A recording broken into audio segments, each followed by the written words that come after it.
I found an old fly rod that was my grandfather's in the barn at our ranch in Texas when I was 7 or 8 and was intrigued by it, and curiosity got the best of me, so I started playing around with that on one of the ponds there. Our family ranch had 3 ponds on it, but there were also several creeks, one of which was Flat Creek.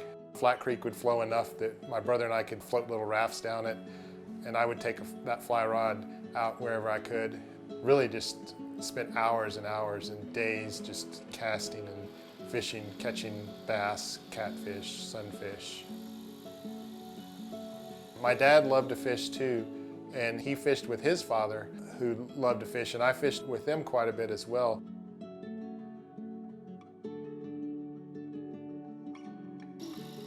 In 1997, my Uncle Rob and David, who's my mom's cousin who lives in Santa Fe, we put together a trip to Slough Creek in Yellowstone. My Uncle Rob had built a rod the last year, and he said, "You should try this. You might like it." So I had that goal in mind to build a rod for that trip to catch Yellowstone cutthroats. Finished it just a few weeks before I went to Montana and loved it. It was amazing to catch fish on a rod that I built, and that's really what started my rod building journey.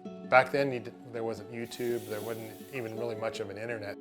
I bought a lot of books, tried to talk to folks that I could find, but it was even hard to find rod builders that you could communicate with.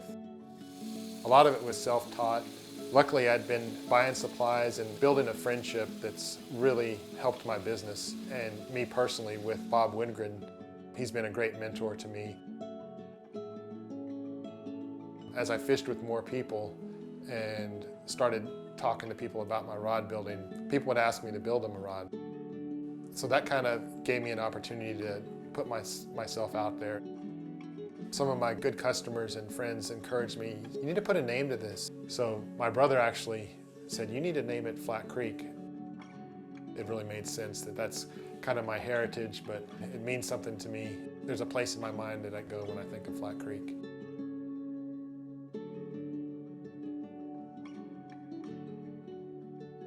The 2009 season was one of the best years of my life. Not just for guiding, but moving here, starting a new life scene.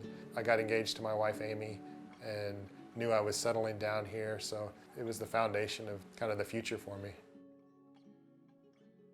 I had built 3 fiberglass rods, kind of experimenting, and I really fell in love with it as a fishing tool and as a canvas for building a rod. I think there's something to be said for the slowness of a glass rod and slowing down, not just only with your cast, but slowing down your time on the river, slowing down life.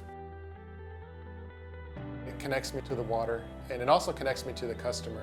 I like to think about how they're going to use this rod and the fish they're going to catch with it. I've had customers tell me that they're going to pass this rod down to their kids or their grandkids, and that makes me just passionate about what I do. I love the feeling of a finished rod in hand on a stream with a fly I tied or a fly a buddy tied. Just having that connection to the rod, knowing that I made this with my hands.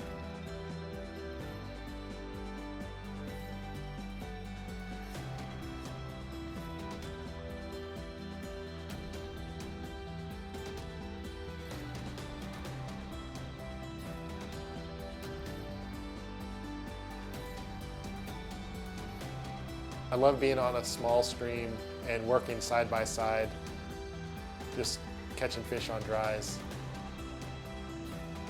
I love the companionship and the camaraderie that comes with fishing and being with my friends and my family in this beautiful place in the mountains. It all comes together for me.